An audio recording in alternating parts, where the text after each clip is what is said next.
Good morning, guys. I'm very happy to do this video again. The last time I did a video, it was last week, and today is a new week with new ideas, with new concepts, and today is a very nice day. I shaved, so I look more new, just like new iPhone 15. We are in 2024, right? I believe it's iPhone 15, maybe Pro Max.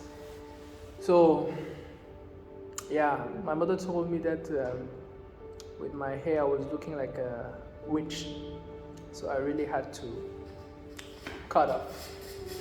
So you guys are welcome today, and we are having another talk, and today we are going to continue with the book that we've started. You know, we are going into the book of Daniel Kahneman, Thinking Fast and Slow.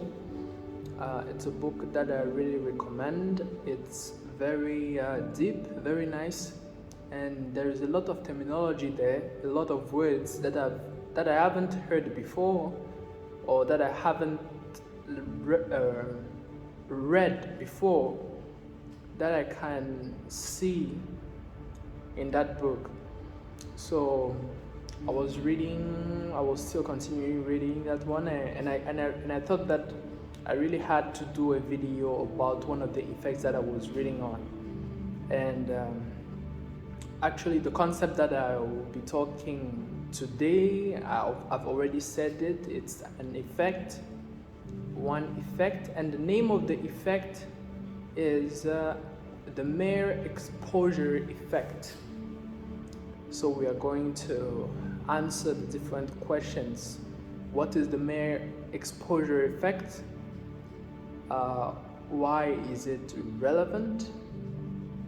And let's see if we can also answer the question, how can we use it in our lives to become better? So let's start with the first one. So what is the mere exposure effect? The mere exposure effect, and the way that I understand in very familiar words, the mere exposure effect is an effect that happens when somebody has been exposed to something. It can be a picture, it can be a video, it can be somebody, it can be a concept, up to the point where the person starts to like it. So this is the mere exposure effect. So you have been exposed to something so much that at a certain point you start to like it.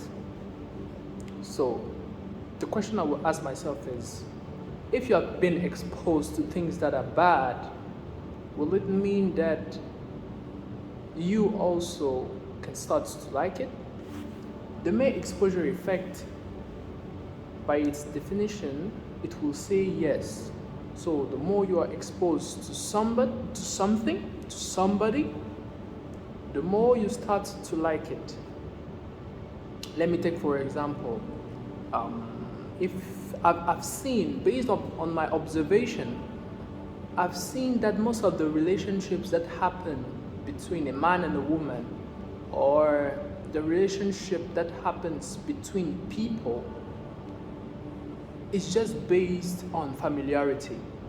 The more you are familiar with somebody, the more you hang out with somebody, the more you study something, the more you like it. And it can be a very good explanation of the fact why, as Christians, we really have to expose ourselves to the Bible.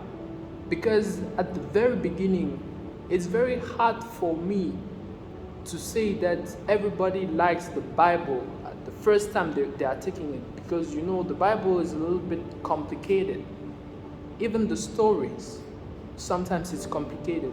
You will see some people, for example, they will take the Bible, they will start reading one chapter, and at a certain point they just don't want to do it anymore.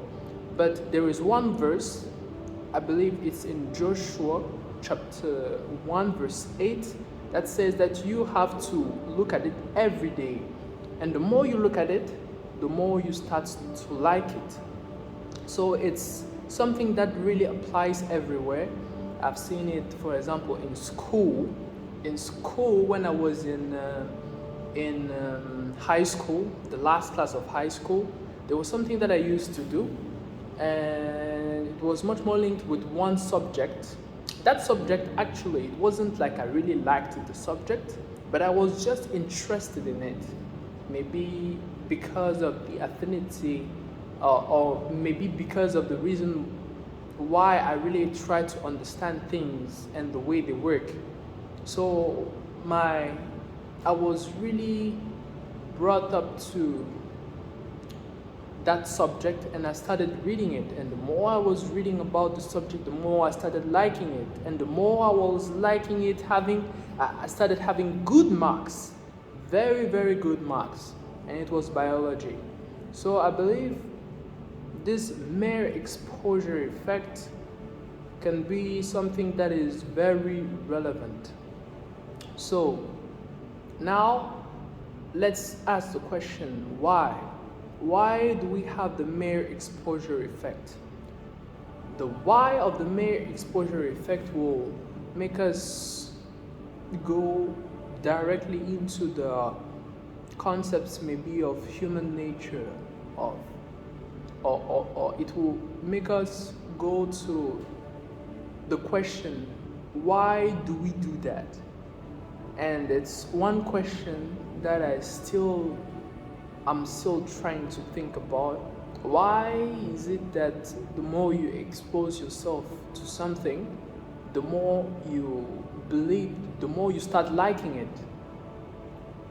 And maybe for that one of the reasons that can explain that one has also been said inside Daniel Kahneman's book, and it's cognitive strain and cognitive ease. I believe I did a video of that one. I did a video of the cognitive ease and cognitive strain. So the cognitive ease and the cognitive strain may explain it, but I don't know if there are other reasons.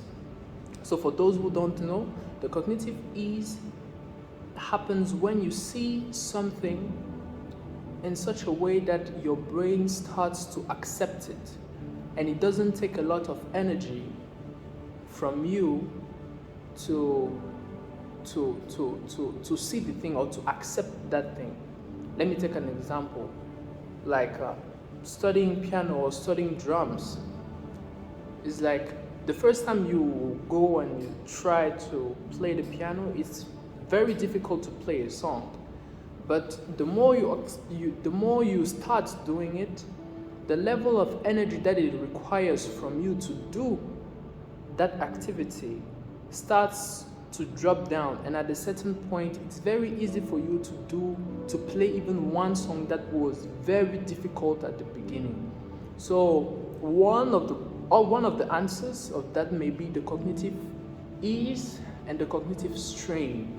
So we will have that one as an argument, but I don't know if we can have other ones. If you have any other one, I believe you can type it on the comments, and we can really think over it. We can also discuss over it.